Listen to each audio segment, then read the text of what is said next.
Now, this subject is very polarizing amongst musicians and especially in cover bands. It shares the same hatred spotlight as cargo shorts and Hawaiian shirts. Of course, today we're going to talk about lyric teleprompters. I know, singers should just learn the lyrics to the song, right? Well, it's not always as simple as that.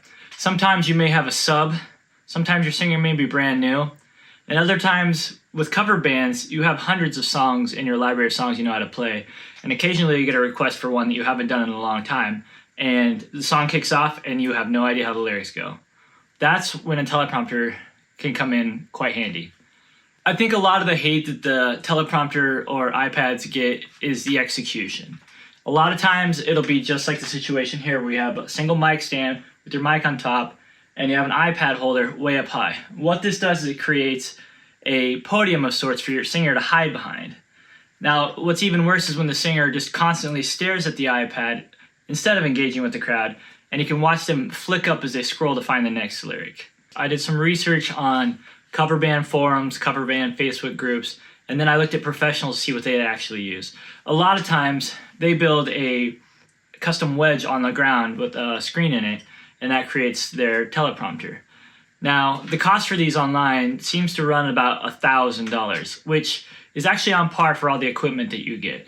I thought that I could probably build something with equipment that I already own and save money in the process. So I present to you my Frankenstein lyric teleprompter. Here's what I used to build this.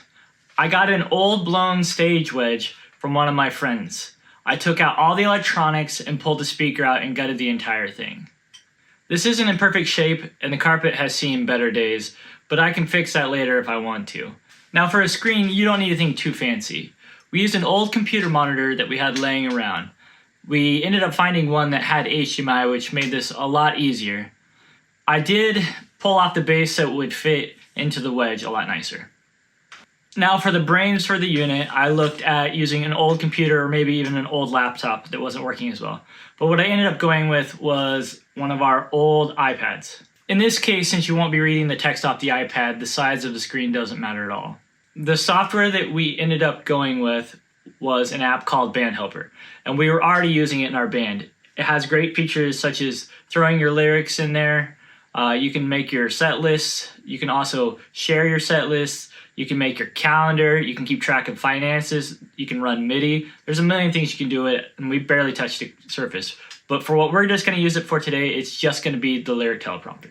One thing that I did have to purchase was an HDMI converter for the iPad. We chose one that could charge the iPad at the same time. The last thing you're going to need is something to control the screen and to change through your songs. You can buy wired pedals on Amazon fairly cheaply, but what we ended up going with was this AirTurn, which looks like a musician's pedal, and it's Bluetooth, so there's no wires. With all the equipment out of the way, now how do you run this? You set it up just like you would any other monitor that you'd use on the stage. If you want to, you can throw the iPad in front so you can see the set list coming up, or you can leave it inside in our case because we're using Bluetooth. One thing that's great about using the Band Helper app is you can also throw in your banter for the night.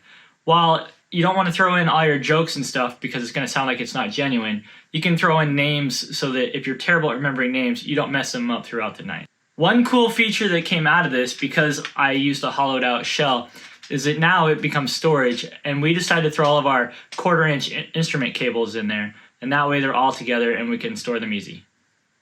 Well, there you go. With just a little extra effort and equipment that 90% of us probably have laying around somewhere, you can take something that arguably looks less professional and make it less obvious and add a little bit of polish to your performance on stage, while at the same time not having to worry about forgetting the lyrics to your song.